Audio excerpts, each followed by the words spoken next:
Bago ang sunog na yan sa Parañaque, kabi-kabilang sunog din ang sumiklab sa iba't ibang lugar sa bansa. Bukod sa mga natupok na bahay at ari-arian, marami rin ang namatay dahil sa sunog. Nasa frontline ng balitang yan si Gary De Leon.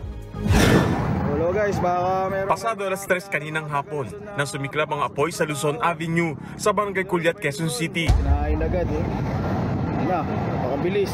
Kita sa video may itim na usok sa mga bahay. Ayon sa mga bombero, nagmula ang apoy sa isang bahay sa Purok 1.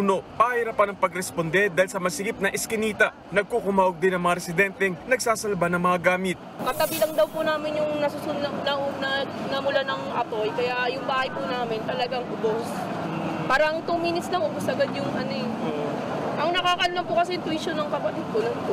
Pati ang mga vendor sa kalapit nitong pamilihan sa Commonwealth Avenue nag-alsabalutan na rin. Makalipas sa isang oras, mas lumala pa ang sunog. Kaya may mga dumating pang dagdag na 35 fire truck para rumusponde. 2 residente rin ang nasugatan sa paglikas. Pasado alas 6 ng gabi nang ideklarang under control ang sunog. Ayon sa barangay, posibleng nag-overload ng kuryente ang sanhi nito. Sa covered court ng Barangay Culiat muna, mananatili ang mga nasunugan. Alas 11 naman ng tanghali kanina nang sumiklab ang sunog sa Barangay Tatalon sa Quezon City. Mabilis na kumalat ang apoy sa mga poste ng kuryente. Maya-maya, nagsiputukan ang mga kable. Ang mga residente, kanya-kanyang bitbit na mga gamit pati alagang aso. Nasa 100 bahay ang natupok. Sa 3rd floor ng isang bahay raw, nagsimula ang apoy. Ayon sa mga bombero, hindi sila agad natawagan kaya lumaki ang sunog. 1 oras pa bago ito naapula.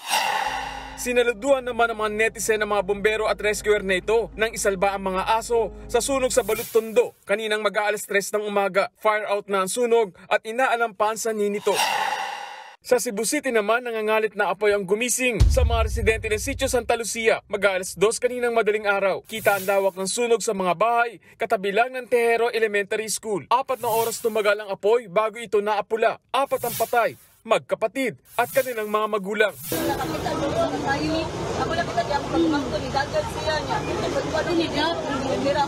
Nasa ospital naman ngayon ang isa pa nilang kapatid na nalaptos ang buong katawan. Posibleng problema sa wiring ang sanhi ng apoy. 8 residente ang sugatan at nadamay rin ang bahay ng 44 na pamilya.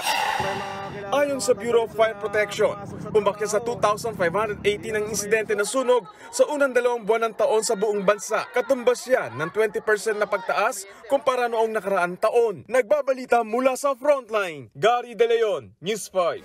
Mga kapatid, Lucy Cruz Valdez po, maging maalam at may pakialam sa mga napapanahong balita sa bansa.